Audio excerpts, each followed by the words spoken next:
Good afternoon. My name is Rich Nass, and I am the brand director for the embedded group at Open Systems Media. I am here today for 5 minutes with Ray Alderman, who you probably know is the chairman of the board of VITA. He's the past executive director of VITA, and he is certainly someone who is not short on opinions. How you doing, Ray? I'm doing fine, Rich. Thanks for having me. Excellent. Thank you for being here. So let's get right to it. You were at VITA for a long time. You've been in the embedded industry for a very long time. What's been the biggest surprise you've seen in all those years? Well, I'd have to say how long VME has kept going.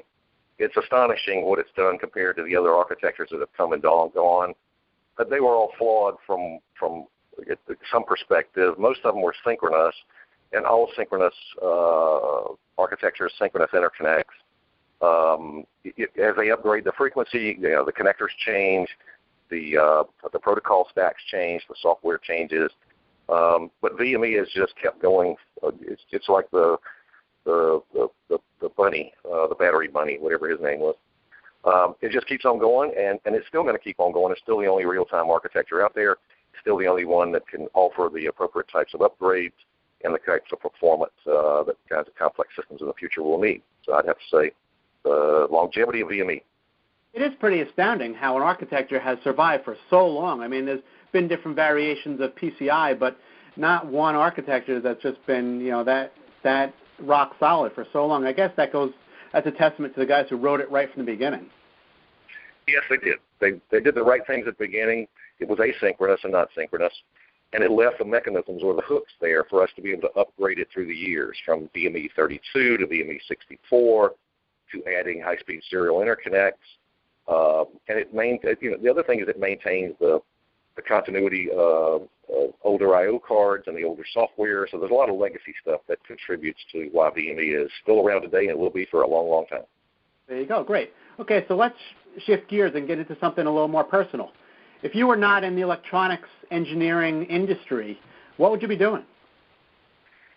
I'd be in the military for a number of reasons. Number one is that it's a challenge. It's a big chess game to watch what your enemies do, take advantage of what they're doing wrong, of course, manipulating them, coming up with the proper strategies to counter their strategies. It's a real challenge. It's a brain challenge from that standpoint. And we're getting it as we go into the next generations of warfare. It's going to get even more complex, and the decisions have to be made faster, which means you have to rely on silicon intelligence. So I'd be in the military. That's where the challenges are. That's where the fun is. That's where the technology is just going leaps and bounds. It's astonishing. Hey, well, I want you to know that I'm not scared by the fact that you used fun and military in the same sentence, but knowing you the way I know you, that's fine. So let's talk about the military.